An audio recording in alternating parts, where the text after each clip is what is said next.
अगर हिंदवा सोदरा सर्वे न हिंदू पतितो भवेत, ब्राह्मण है तो भी मेरा भाई है, शूद्र है तो भी मेरा भाई है। ये संकल्प हमें लेना पड़ेगा, क्योंकि जब राष्ट्रीयता की बात आती है तब हम सबको एक आना पड़ेगा।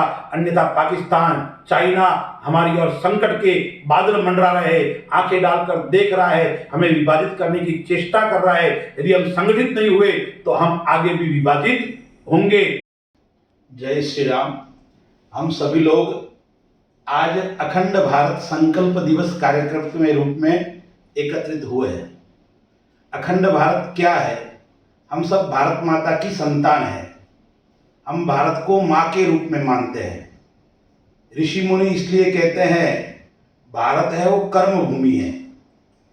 हम भारत को जननी के रूप में मानते हैं, इसलिए प्रातःकाल में जब उठते हैं तब भूमि माता की वंदना करते हुए बोलते हैं कि समुद्र वसने देवी पर्वतस्थ नमंडले विष्णु पत्नी नमस्तुभ्यम पादस्पर्श समस्व में। इस भारत भूमि को हम प्रातः काल में जब उठते हैं तब वंदन करते हैं, अभिनंदन करते हैं और प्रणाम करते हैं। इस भारत भूमि का विभाजन कई बार हुआ। भारत भूमि को खंडित करने वाले कई लोगों ने इसका बहुत बड़ा हास किया है। अब आज हमें संकल्प लेने की आवश्यकता है खंडित भारत को अखंडित बनाने का। यदि हमारा संकल्प है अखंड भारत, 14 अगस्त की रात्रि को यानी 15 अगस्त रात्रि को भारत देश आजाद हुआ था। आजादी हमें प्राप्त हुई, लेकिन भारत माता की भुजा कटने के बाद में हमें आजादी प्राप्त हुई। इसलिए राष्ट्रीय स्वयंसेवक संघ एवं अन्य जितने भी विचारधारा वाले संगठन हैं वो 14 अगस्त को अखंड भारत संकल्प दिवस कार्यक्रम के रूप में मनाता है। आइए हम भी इसको प्रतिवर्ष अखंड भारत के रूप में मनाएं। हमने संकल्प लिया है। हमारा जो संकल्प है वो शिव संकल्प है। तन्न में मनः शिव संकल्पमस्तु। हमारा संकल्प है वो शिवमय, इसलिए हमारा संकल्प निश्चित रूप से साकार होगा। हम अखंड बनाने के लिए रास्ते पे चल पड़े हैं। उस रास्ता का हमें अनुभव होना चाहिए, रास्ता का हमें ज्ञान होना चाहिए। हमें किसी धार्मिक यात्रा करनी होती है तब भी हम रास्ते के बारे में पूछते हैं, ये रास्ता कैसा है, हमें किस प्रकार का रास्ता अपनाना है। हमने ये संकल्प ले लिया अखंड भारत का, तो हमें भी भारत के इतिहास का, हमारी संस्कृति का, हमारे संस्कारों का ज्ञान होना चाहिए। प्रथम भारत क्या है? भारत कोई खगोल है, भारत कोई भूगोल है, या भारत कोई भूमि का टुकड़ा है? अटल बिहारी वाजपेयी कई बार कहते हैं ये वंदन की भूमि है, ये अभिनंदन की भूमि है, ये कोई जमीन का टुकड़ा नहीं, ये जीता जागता राष्ट्र पुरुष है। इसलिए विष्णु पुराण में भगवान वेदव्यास जी ने कहा है उत्तरम यस् समुद्रश्चैव हिमाद्रश्चैव दक्षिणम वर्षम तद भारतम नाम भारतीर यत्र संतति। यानी उत्तर से, उत्तरम यस् समुद्रस्य, समुद्र से उत्तर की ओर, और हिमालय से दक्षिण की ओर जो भूभाग है उसको कहते हैं भारत। और उसके अंदर रहने वाले जितने भी मनुष्य है वो सब कहलाते हैं भारतीय। अपन को अपनी संस्कृति को पहचानना पड़ेगा, अपने संस्कारों को जानना पड़ेगा। आइए हम अपने प्राचीन संस्कृति को जानते हैं, हम क्या थे, आज हम कहाँ खड़े हैं और पहले हम क्या थे, उसका हमें ज्ञान होना अति आवश्यक है। इस विश्व के अंदर मुख्यतः 4 धर्म है। वैसे धर्म तो एक है, सनातन धर्म, अन्य सब पंथ है, लेकिन हम मूलतः उसको धर्म बोलते हैं। पहला धर्म है मुस्लिम यानी इस्लाम धर्म। उसका प्रादुर्भाव कब हुआ? तो आज से लगभग 1426 वर्ष पूर्व इस्लाम का जन्म हुआ। जन्म का हुआ मक्का में अंदर, यानी ये निश्चित हो गया 1426 वर्ष पूर्व इस भूमि के ऊपर कोई मुसलमान था ही नहीं। दूसरा धर्म है ईसाई धर्म। ईसाई धर्म का जन्म का हुआ इजराइल के अंदर। उसका प्रादुर्भाव कब हुआ? लगभग 2100 वर्ष पूर्व ईसाई धर्म का प्रादुर्भाव हुआ। उसको जन्म देने वाले कौन? ईसा मसीह। यानी 2100 वर्ष पूर्व इस भूमंडल पर कोई ईसाई था ही नहीं। तीसरा धर्म बौद्ध धर्म जिसको हम कहते हैं बौद्ध, वस्तुतः बौद्ध हमारे एक 24 अवतारों में से एक अवतार है, फिर भी हम मान लेते हैं बौद्ध धर्म अलग है। तो बौद्ध धर्म का जन्म कहाँ हुआ? कपिलवस्तु के अंदर। वो आज का विद्यमान है बिहार के अंदर और कुछ हिस्सा नेपाल के अंदर। उसको कितना वर्ष हुआ? तो 2600 वर्ष, यानी 2600 वर्ष पूर्व इस भूमि के ऊपर कोई बौद्ध था ही नहीं। फिर आता है हिंदू सनातन धर्म, जो सबसे प्राचीन धर्म, सबसे पुराना धर्म। तो उसको कितने वर्ष हुए?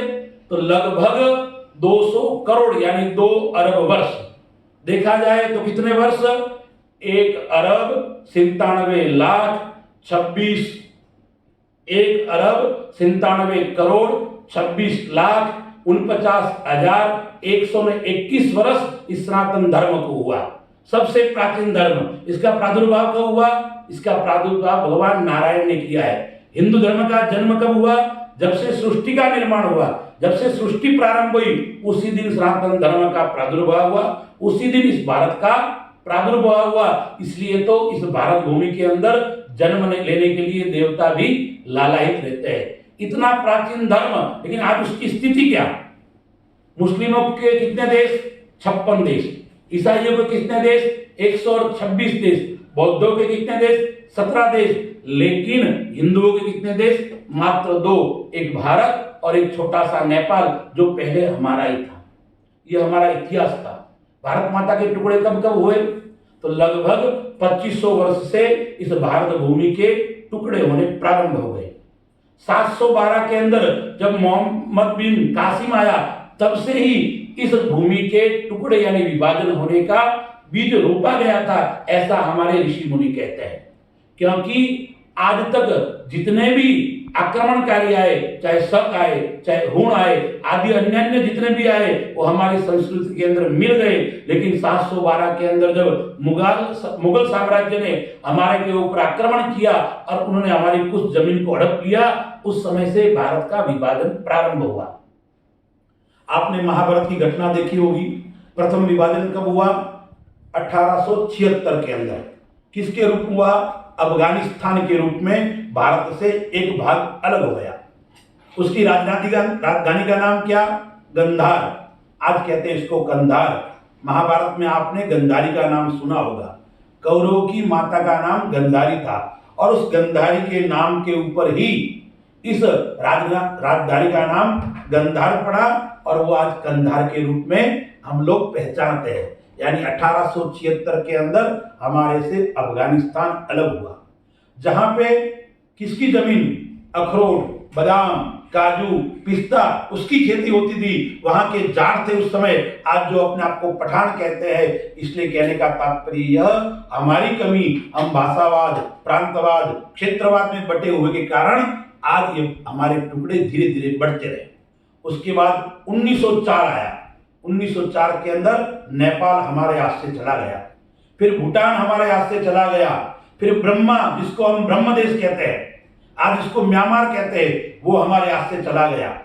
उसके बाद में 1947 आया और रात्रि को 12 बजे इस देश का विभाजन हुआ। विभाजन भी किस रूप में हुआ? पूर्वी पाकिस्तान और पश्चिमी पाकिस्तान, यानी 8 लाख वर्ग किलोमीटर जमीन हमारे हाथ से छीन ली गई। जब 1876 के अंदर भारत अखंड था, उस समय कितनी जमीन थी? 83 लाख वर्ग किलोमीटर भूभाग हमारे पास में था। ईरान, जिसको हम अरबस्तान कहते हैं, वो भी हमारे पास में था। लेकिन आज हमारे पास में कितनी जमीन है? मात्र 32 लाख वर्ग किलोमीटर हमारे पास में भूभाग विद्यमान है। कहां 43 लाख वर्ग किलोमीटर, कहां 32 लाख वर्ग किलोमीटर। धीरे धीरे भारत माता के टुकड़े होते गए और हम सब अपनी आंखों से देखते गए। उसमें मैं कहता हूं हमारी ही कमी के कारण आज हमको ये दिन देखने पड़ रहे हैं। 1947 के अंदर हमारे इस देश का अंतिम विभाजन कह सकते हैं हुआ। देखिए, महात्मा गांधी ने कहा था कि मेरी छाती के ऊपर पाकिस्तान बनेगा, और जवाहरलाल नेहरू ने 26 जनवरी 1930 के अंदर लाहौर के अंदर गए थे, रावी नदी का जल लिया था और उस जल लेके संकल्प किया था कि भारत के टुकड़े नहीं होंगे, हमें पूर्ण स्वराज्य प्राप्त होगा। लेकिन रात को 12 बजे, रात्रि को क्या होता है? चोरी होती है, व्यभिचार होता है, लूट होती है, आदि कार्य होते हैं। इसलिए इन बदमाशों ने, गांधी जी और नेहरू ने मिलकर, सत्ता के कारण उनको देश का प्रधानमंत्री बनना था और मोहम्मद अली जिन्ना को पाकिस्तान का प्रधानमंत्री बनाना था। इसलिए उन्होंने रात्रि को 12 बजे इस देश का विभाजन किया और हमारे आज से भारत माता के दो टुकड़े हो गए। पूर्वी पाकिस्तान जिसको हम बांग्लादेश बोलते हैं और पश्चिमी पाकिस्तान जिसको आज हम पाकिस्तान बोलते हैं, उसका विभाजन हुआ 1948 के अंदर, जिसको हम पीओके बोलते हैं, पाक अधिकृत कश्मीर, वो भी हमारे हाथ से लगभग 1.25 लाख वर्ग किलोमीटर इन पाकिस्तानियों ने हमारे हाथ से जमीन को छीन लिया। इन सब का कारण क्या है? हमारी कमजोरी। हम कहाँ खड़े हैं? हमें चिंतन करने की आवश्यकता है, हमें मनन करने की आवश्यकता है। इतना ही नहीं, मेघालय देखिए, त्रिपुरा देखिए, आसाम जिसके 11 जिले हैं, वो भी आज हमारे हाथ से जाने वाले हैं। वहां मुस्लिम बाहुल्य हो गया है या ईसाइयों का वहां आधिपत्य हो गया है। धीरे धीरे भारत माता के टुकड़े हो रहे हैं और हम कहते हैं, संकल्प लिया है अखंड भारत हमें बनाना है। बनेगा कैसे? आपको पता होना चाहिए, इजराइल ने 100 वर्ष तक संकल्प लिया था इजराइल अखंड होगा। उन्होंने 100 वर्ष तक संघर्ष किया, 100 नहीं 1800 वर्ष तक उन्होंने संघर्ष किया और पुनः इजराइल एक हुआ। जर्मनी का इतिहास देखिए, जर्मनी भी द्वितीय विश्व युद्ध के बाद में खंडित हो गया था और आज पुनः जर्मनी हमें आज एक दिखाई पड़ता है, क्योंकि उनके व्यक्तियों में, उनके जो देश की जनता थी, उनमें देशभक्ति का भाव विद्यमान था। आज हमारे अंदर देशभक्ति की कमी है। हम केवल देव भक्ति करते हैं, परमात्मा का पूजन करते हैं, परमात्मा की भक्ति करते हैं। श्रावण का मास आएगा, हम क्या करेंगे? 1 महीना उपवास कर लेंगे। नवरात्रि आएंगे, हम क्या करेंगे? ये करेंगे, व्रत कर लेंगे, अखंड दीपक लगाएंगे। लेकिन बंधुओं, भगवान के हाथ में धनुष है, भगवान के हाथ में त्रिशूल है, माता के हाथ में तलवार है, लेकिन किसी भी हिंदू के घर के अंदर तलवार नहीं मिलती है। हम माता का तो पूजन करते हैं, शिव का तो पूजन करते हैं, विष्णु का तो पूजन करते हैं, लेकिन मात्र पूजा तक सीमित रह गए हैं। देव भक्ति और देशभक्ति का हमारे पास समन्वय नहीं है, मात्र देव भक्ति रह गई है। जब तक देश के युवाओं में, देश के भक्तों के अंदर, देश के मनुष्यों के अंदर जब तक राष्ट्रभक्ति नहीं होगी, जब तक शक्ति का समन्वय नहीं होगा, तब तक हमारा रक्षण होने वाला नहीं है। अब सब लोग विचार करते हैं अखंड भारत होगा कैसे, इसका क्या प्रमाण है? मैं कहता हूं, प्रमाण हमारे पास में सब प्रकार से आप विद्यमान है। आप विश्व की किसी भी जमीन को यानी भूभाग को खुदाई करोगे तो वहां क्या मिलेगा? सनातन धर्म, हिंदू धर्म के अवशेष मिलते हैं। किसी भी जगह पे ईसाई या मुस्लिम धर्म के कोई अवशेष नहीं मिलते। आप जापान के अंदर जाइए, नदी की खुदाई हुई थी, वहां भगवान शिव का मंदिर मिला था। चाइना के अंदर जाइए, वहां बहुत बड़ी दीवार है, उसके ऊपर लिखा हुआ है सत्यम शिवम सुंदरम।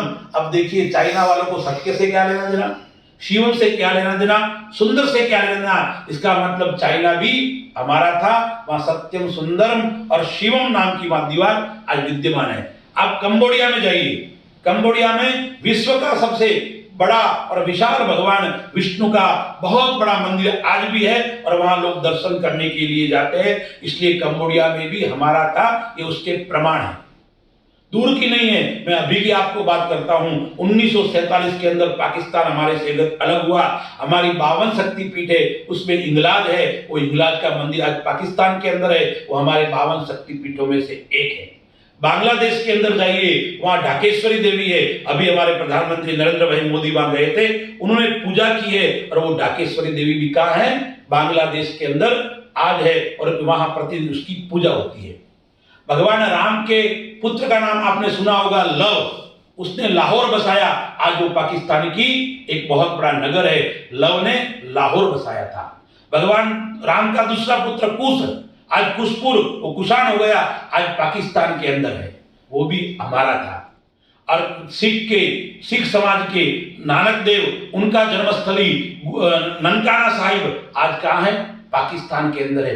धीरे धीरे इस प्रकार से हमारे देश का विभाजन भी हुआ, हमारी संस्कृति का ह्रास भी हुआ, हमारे संस्कारों का भी धीरे धीरे ह्रास हो गया। लेकिन आज हम सब लोग कहाँ खड़े हैं, उसके ऊपर हमें चिंतन और मनन करने की बहुत बड़ी आवश्यकता है। जो सबसे प्राचीन धर्म, सबसे पुराना धर्म, सबसे पुराना देश आज मात्र केवल 33 लाख वर्ग किलोमीटर के अंदर सिमटा गया है।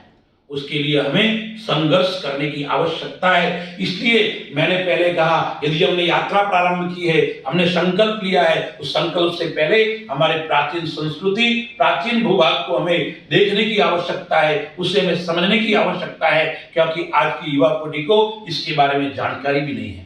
हम कहते हैं कि हमारा देश 15 अगस्त को आजाद हुआ। वस्तुतः आजादी अंग्रेजों के हिसाब से, ईसाइयों के हिसाब से हमें 15 अगस्त को मिली थी। वस्तुतः आषाढ़ शुक्ला चतुर्दशी, 14 और शुक्रवार के दिन हमें आजादी प्राप्त हुई थी। वस्तुतः हमें उस दिन उसको मनाना चाहिए, लेकिन कोई बात नहीं, वर्तमान परिस्थिति में तारीख के हिसाब से हम चलते हैं, 15 अगस्त को हम मनाते हैं, लेकिन आजादी हमारी अधूरी है, स्वतंत्रता हमारी अधूरी है। जब तक भारत की जो भूभाग है वो पूर्ण एक रूप से, जो खंड खंड भारत है वो अखंडित नहीं हो जाए, खंड खंड भारत है वो अखंडित नहीं होगा, तब तक हम चैन की सांस से नहीं लेंगे। इसलिए हमें संकल्प की आवश्यकता है। इसलिए हमारी कमी क्या है, उसके ऊपर भी, उसका समाधान क्या है, उसके ऊपर भी हमें चिंतन और मनन करने की आवश्यकता है। पहली बात है, हिंदू समाज संगठित नहीं है। दूसरी बात है, हिंदू समाज के अपने संस्कारों को धीरे धीरे भूल गया है। आपने देखा होगा अभी काशी विश्वनाथ विश्वेश्वर भगवान का जो शिवलिंग है वो हमें प्राप्त हुआ और हमने इतना प्रचार कर दिया, विश्वेश्वर मिल गए, विश्वेश्वर मिल गए, लेकिन विदर्भियों ने पिछले 500 वर्ष से उनको पता था कि वह शिवलिंग है, फिर भी उन्होंने कभी हमें बताया नहीं। हम डंडेरा जल्दी से पीट लेते हैं, उससे हमें बचना चाहिए, क्योंकि संपूर्ण पृथ्वी के अंदर जितने भी प्राचीन धर्म अन्य अन्य है, वहां पे हमें कोई न कोई हिंदू संस्कृति का प्रतीक अवश्य मिलेगा, लेकिन उसके लिए हमें क्या करना पड़ेगा, संगठित होने की आवश्यकता है। हमारी दो कमियां थी, एक तो हमें राजनीति का अनुभव नहीं है, हमने कृष्ण नीति और विदुर नीति और चाणक्य नीति उसका अनुसरण नहीं किया। आपने देखा होगा महाभारत या भागवत के अंदर भगवान कृष्ण माखन को चुराते हैं, तो लोग कहते हैं भगवान तो चोर है, भगवान तो नटवर है, भगवान तो नटखट है। नहीं बंधुओं, वहां भी भगवान ने राष्ट्रभक्ति के गुण हमें सिखाए हैं। भगवान ने क्या किया, वृंदावन का माखन, गोकुल का माखन किसको खिलाया भगवान ने, चोरी करके ग्वाल बालकों को खिलाया। क्यों खिलाया, उससे पीछे कारण क्या था, हेतु क्या था। भगवान को पता था यदि ये माखन हमारे ग्वाल बालक नहीं खाएंगे और कंस के मंत्री आएंगे, माखन को लेकर जाएंगे और मथुरा में जाकर वो खाएंगे और वो अपनी शक्ति का उपयोग हमारे ही देशभक्तों के ऊपर, गोकुल वासियों के ऊपर, वृंदावन के निवासियों के ऊपर करेंगे, उनके ऊपर अत्याचार करेंगे। माखन हमारा, दूध हमारा, दही हमारा खाएंगे आतंकवादी और हमारे उसके ऊपर आक्रमण होगा। आज भी यही हो रहा है। हम क्या कर रहे हैं, विदेशी वस्तुओं का उपयोग कर रहे हैं, हमारे वह चाइना की वस्तु उसका उपयोग कर रहे हैं। विदेशियों का इतना बोलबाला हो गया है, कमाते हमारे देश से अंदर है, चाइना वहां हमारा पैसा, हमारे पैसों से वो क्या खरीदता है, शस्त्र और अस्त्र खरीदता है, वो किसको देता है, पाकिस्तान को देता है। और हमला किसके ऊपर होता है, आतंकवादी किसके अंदर घुसते हैं, हमारे अंदर घुसते हैं। यह नीति भगवान कृष्ण ने हमको महाभारत के अंदर और भागवत के अंदर बताई थी, उस नीति को हम अपनाना भूल गए। चाणक्य नीति, विदुर नीति, उन सबको हम भूल गए हैं। इसलिए स्वामी विवेकानंद ने कहा है, कुछ समय के लिए राम कृष्ण के से ज्यादा भारत माता को प्रथम मानकर पूजा करेंगे, राष्ट्रभक्ति की पूजा करेंगे, देशभक्ति की पूजा करेंगे, तो तेरा वैभव अमर रहे, हम दिन चार रहे न रहे, ये भाव साकार होगा और हम विश्व गुरु है और बने, आगे बनेंगे भी सही। देखिए, इसके अलावा एक अमेरिका का बहुत बड़ा वैज्ञानिक, उसने भी कहा है कि पाकिस्तान के 5 टुकड़े होने वाले हैं, बलूचिस्तान अलग होने वाला है, पूर्वी पाकिस्तान का कुछ हिस्सा अलग होने वाला है, तो ऐसा दिखाई पड़ता है पाकिस्तान भी विभाजित होगा। आज नेपाल की स्थिति देखिए, नेपाल भी भारत की ओर आंख लड़ा के देख रहा है, कब भारत हमारे साथ में संधि करे, हम कब भारत के अंदर मिल जाए। श्रीलंका की स्थिति देखिए, क्या स्थिति वह है, श्रीलंका भी यही चाह रहा है कि हम भारत के अंदर मिल जाए। यानी भगवान ने चाहा और हमारा संकल्प है कौन सा है, निस्वार्थ भाव का संकल्प है। हमारी कोई जमीन एक आधा फुट ले लेता है तो हम उसके अंदर कोर्ट में चले जाते हैं, हम लड़ाई कर लेते हैं, लेकिन हमारे भारत माता के इतने टुकड़े हो गए फिर भी हम शांत बैठे हैं। इसलिए हिंदू समाज को संगठित होने की आवश्यकता है, हिंदू समाज को एक होने की आवश्यकता है। हिंदवा सोदरा सर्वे न हिंदू पतितो भवेत्, कोई हिंदू पतित नहीं है, सब हिंदू भाई है हमारा, ये भाव लेकर हम चलेंगे। इसके लिए हमें घर घर तक हिंदुत्व की बात पहुंचानी पड़ेगी, तभी हमारा संकल्प पूरा होगा। आइए हम सब आज इस पावन पर्व पर 14 अगस्त के दिन हम भी संकल्प ले अखंड भारत का कि आइए हम सब मिलकर मां भारती की रक्षा के लिए तन मन और धन से समर्पित होकर किसी भी हिंदू को नीचा नहीं समझेंगे, सब हिंदू को भाई समझकर देश विरोधी ताकतों के सामने लड़ेंगे। उनके सामने हम एकत्रित होकर उनका सामना करेंगे तो निश्चित तौर पर हमारी विजय होगी। हम पुनः भारत माता के चरणों में प्रणाम करते हैं। भारत माता, हम तेरा वैभव अमर रहे, हम दिन चार रहे न रहे, उस भाव को हमें साकार कराना, ऐसी शक्ति और भक्ति देना। भारत माता की जय।